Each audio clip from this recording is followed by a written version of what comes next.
ज्या वेळेला ती गिरजा माऊली वाढायला आली ना, आता याला काय करायचं होतं, वाईटच. नाथ बाबांना आणायचा होता राग, म्हणून यानं काय केलं, गिरजा माऊली खाली वाढायला वाकल्या आणि वाकल्या बरोबर हात ताटावरून उठला आणि उठला तसा गिरजा माऊलींच्या पाटकोळी म्हणजे पाठीशी जाऊन बसला.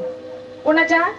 नाथ बाबांची पत्नी गिरजा माऊली तिच्या पाठीवर जाऊन बसला. त्यांना वाटलं की यांच्या बायकोच्या पाठीवर बसलं ना तर कमीत कमी माझ्या नाथ बाबाला काय येईल, खऱ्या अर्थानं राग येईल. पण नाथ बाबा म्हटले, अगं ये गिरजाबाई, सांभाळ ग. ती गिरजा माऊली होती हो, नाथ महाराजांची पत्नी होती.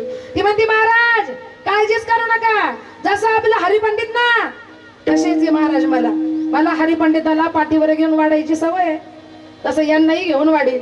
म्हणजे असे माझे नाथ बाबा का त्यांच्या पत्नीच्या अंगावर खऱ्या अर्थानं त्यानं उडी मारली, तरी माझ्या नाथ बाबांना खऱ्या अर्थानं राग आला नाही. इतकी शांती, इतकं वैराग्य आणि इतकी भक्ती खऱ्या अर्थानं माझ्या नाथ बाबांची होती ना. आणि म्हणून त्या नाथ बाबांचा परमार्थ पाहून, त्या नाथ बाबांचा प्रपंच पाहून देवावर इतकं कर्ज झालं होतं, देव केला ऋणी आणि रिद्धी सिद्धी वाहे पाणी. इतकं कर्ज झालं की स्वतः देव नाथ बाबांच्या घरी श्रीखंड्याच्या रूपानं खऱ्या अर्थानं काय करू लागले, कावडीने पाणी ज्या घरी चक्र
केला, भगवंताचं भजन केलं, नामस्मरण केलं, चिंतन केलं, तर त्याच देवावर कर्ज झालं.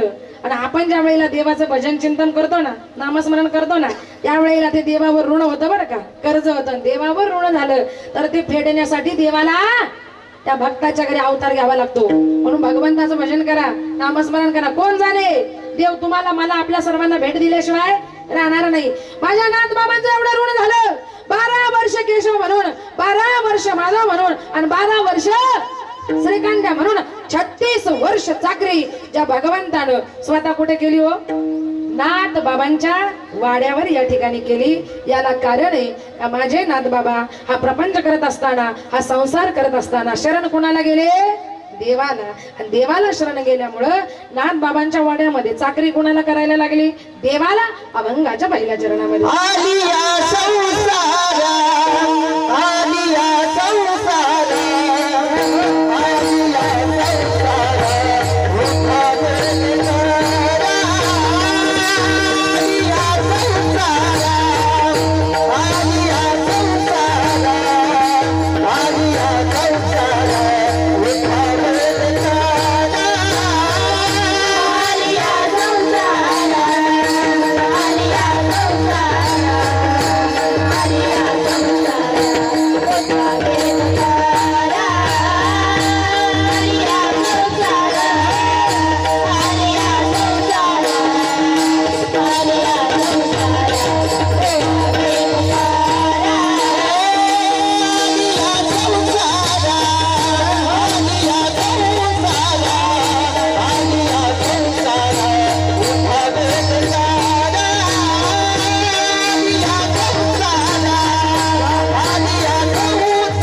देवाला शरण गेले तर नाथबाबांच्या घरी 36 वर्ष चाकरी कोणी केली हो? कोणी केली? भगवंतानं केली. नाथबाबांचा राजन भरतो केव्हा माहिती ना तुम्हाला? त्याच दिवशी खऱ्या अर्थानं भरतो. एवढ्या लोकांनी बोर टाकून पाहिले, टँकर टाकून पाहिले, पण पैठणचा तो नाथबाबांचा रांजण काही भरत नाही. पण त्या दिवशी बाकी तो रांजण खऱ्या अर्थानं भरून खाली पाणी वाहिल्याशिवाय सुद्धा राहत नाही. कारण तो देव तो रांजण खऱ्या अर्थानं स्वतः श्रीखंड भरायचे, स्वतः देव भरायचे आणि तो रांजण त्याच दिवशी खऱ्या अर्थानं परत भरतो. ऐका नाही म्हणजे विचार करा की खऱ्या अर्थाने ही ताकद आहे भगवंताच्या नामामध्ये. नाथबाबा देवाला शरण गेले, 36 वर्ष चाकरी केली. कोणाची हो? खऱ्या अर्थानं नाथबाबांच्या घरी देवानं. म्हणून तुम्ही सुद्धा त्याचं भजन करा. ऐका नाही देव तुमची कामं केल्याशिवाय न सांगता करी सर्व काम. म्हणून या संसारामध्ये आले तुम्हाला सांगते घाई करा, उठा वेग करा, घाई करा. कशाची घाई? शरण जा उधारा पांडुरंगा, देवाला शरण जाण्याची. का करा? कारण ज्या देहाला आले हा देह आपला नाहीये. हा देह कसा आहे हो? देह काळाच्या तोंडी आहे. देह जाईल जाईल त्यासी सर्व खाईल. या देहाला याला एक दिवस काळ खाणार आहे महिला मंडळ. या देहाला आपण सुगंधी अत्तर लावतो, गंध लावतो, पावडर लावतो, छान वरून मेकअप करतो, वरून सुंदर दिसतोय ना म्हणून. पण आतमध्ये पाहिलं, आतमध्ये जर डोकावलं ना तर कसं आहे? हा देहाना शिवंत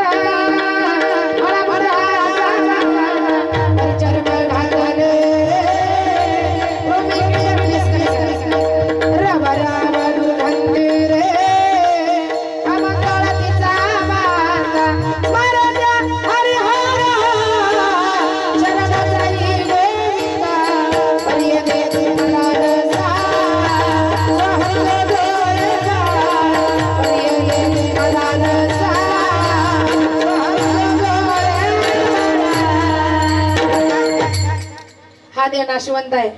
खऱ्या अर्थानं मळमूत्राचा बांध आहे. आज या देहाला आपण सुगंधी अत्तर लावतो बरं का, गंध लावतो, पावडर लावतो, पण हा देह कुणाच्या तोंडी आहे माहिती का? खऱ्या अर्थानं काळाच्या तोंडी आहे बरं का. आणि तुम्ही जो धन कमवता, तुम्ही जो पैसा कमवता महिला मंडळ, तो धन पैसा तुमचा आहे का? अहो आहे का? जो धन पैसा आपण कमवतो तो आपला आहे का? आपण धन पैसा कमवला, आपण 50 लाख रुपये कमवले, आपण 1 कोटी रुपये कमवले. 50 लाख रुपये कमवून तुम्ही 50 लाखाचा काय बांधला? काय बांधला? बंगला बांधला. 50 लाख रुपये कमवून तुम्ही 50 लाखाचा काय बांधला? बंगला बांधला. मग माझ्या प्रश्नाचं उत्तर द्या, 50 लाखाचा बंगला हे तुमचं घर आहे का? अहो आहे का नाही? बोला ना. भुका लागल्या का काय? नाही ना. मग मी साधा प्रश्न केला, तुम्ही बंगला बांधला, तुमच्यासाठी बांधलाय, 50 लाखाचा बांधलाय. 50 लाखाचा बंगला हे तुमचं घर आहे का? नाही. मग कशाला बांधले बंगले? जर 50 लाखाचा बंगला बांधून जर ते घर आपलं नाही तर बांधायचं कशाला? काय महिला मंडळ, तुम्ही बंगला बांधला, तुमच्यासाठी बांधला, 1 कोटीचा बांधला. 1 कोटीचा बंगला हे तुमचं घर आहे का? माझी भाषा कळते का? डोक्यावरून जाते नाही ना. 1 कोटीचा बंगला आहे तुमचं घर आहे का? अजिबात नाही. बंगला 50 लाखाचा बांधा, नाही तर 1 कोटीचा बांधा. महिला मंडळ, ते घर काही आपलं नाही, आपल्या सगळ्यांचं घर ठरलंय. आणि ते म्हणजे कुठं? पिंगळा महाद्वारी. वाह.